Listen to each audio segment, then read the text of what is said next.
Hi everyone, I'm Dr. Tony Talbot, Senior Lecturer in Black Studies at Birmingham City University.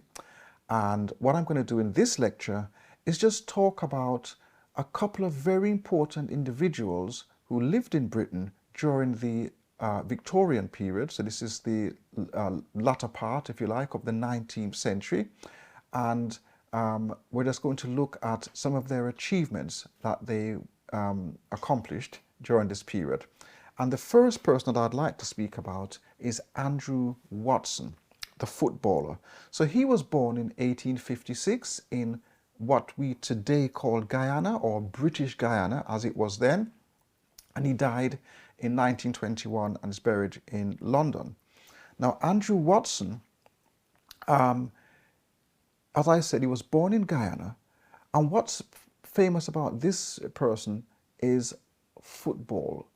He was one of the modernizers of the game of football. But this is a black guy. His father's white, his mother's black, born in the Caribbean. He comes to England as a 10-year-old and eventually ends up going to school, loving sports, being very good at sports, and in particular football. He played rugby, he played football, he was an athlete, he did high jump, and he did all of these things very well indeed. So when he was a little boy and his father died and left him with about £35,000, which is over £3 million in today's currency. So that's quite a lot of money for him and his sister, but certainly he's got a lot of money. He's not poor. And he goes to Heath Grammar School and also King's College School in London. And eventually he enrolled at the University of Glasgow in Scotland because his father was Peter Miller Watson. He's Scottish. Now, what's interesting here is that although he enrolled to go and study at Glasgow University, he drops out of university because of his love for football. And in the 1870s, he's playing for Parkgrove team. And then eventually, he goes from Parkgrove, which is a club in Glasgow, and he plays for Queen's Park. And it's at these two clubs that he really builds his fame and his skill as a footballer. So while he was at Parkgrove Club in the 1870s, he became their club secretary and captain. So that's a first. So this is a black guy who's a captain of a local club, a football team. We also know that he used some of his own money to invest in the ground so that Parkgrove could have a field or somewhere to play. So in that sense, he's also the first black person to invest in the game of football. He's also the club's secretary. He was the secretary of Parkgrove football team as well as Queen's Park Club. So in a sense, the secretary is similar to a manager. He's organizing matches, fixtures. So he's an administrator, the first black person to do this. This is all happening in the 1870s and early 1880s. He also wins 3 national cup competitions, and that again is a first. So when we think of prominent footballers in Britain, we tend to think of post-war and the 1960s, 70s and 80s.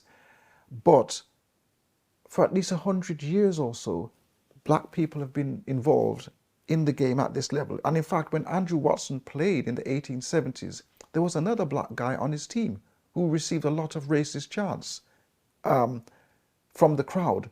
So this suggests that he was not the only black person playing at that time. This, again, 1870s.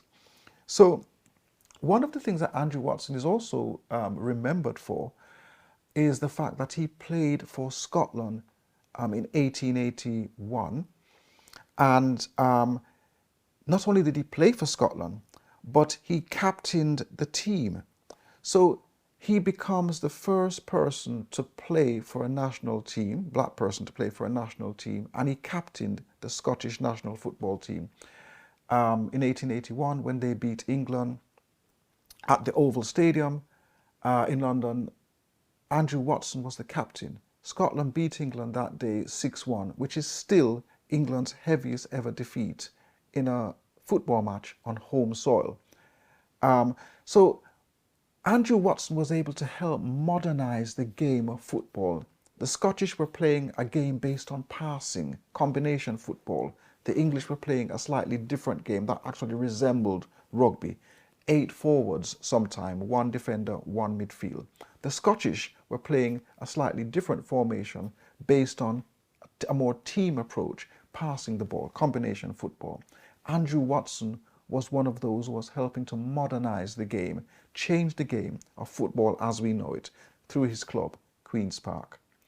Now, the other person who I think is important in the 19th century as well is Mary Seacole. Again, she's born in the Caribbean, born in Jamaica, Scottish father, black mother.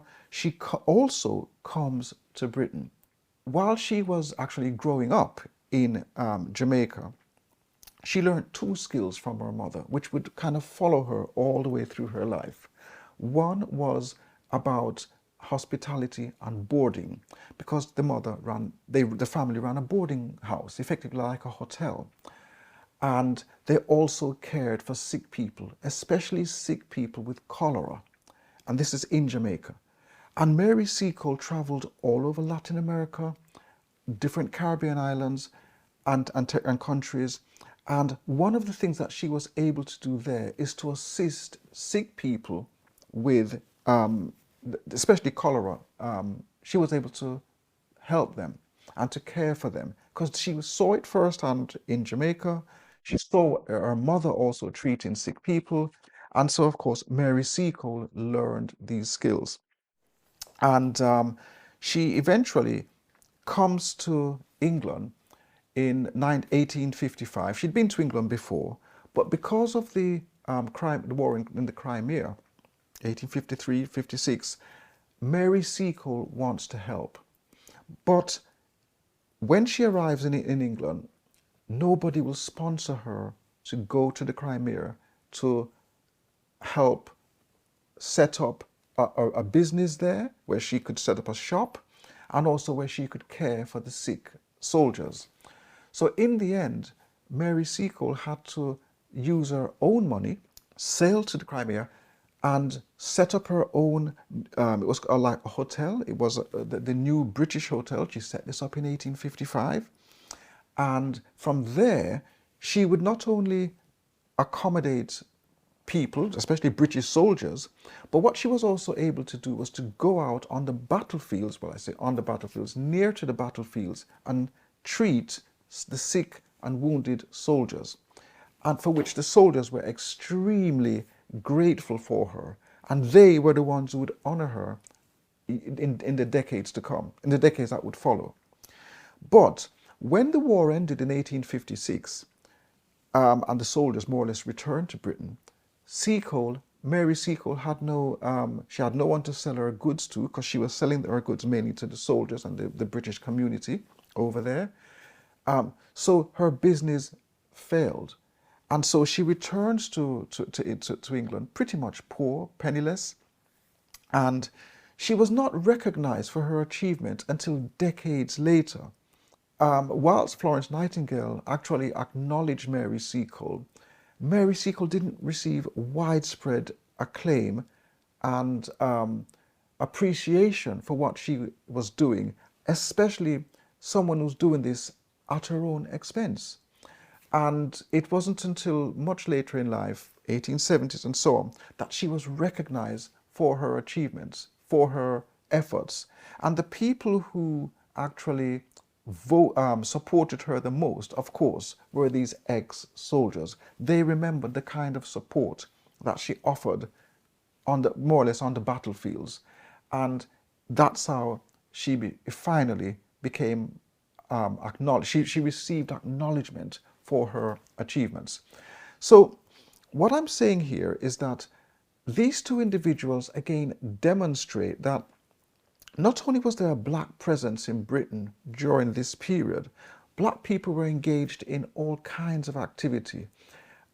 We've just focused on two people during the Victorian period in this lecture, just to give you an idea of the sorts of activities that some black people were engaged in at this time.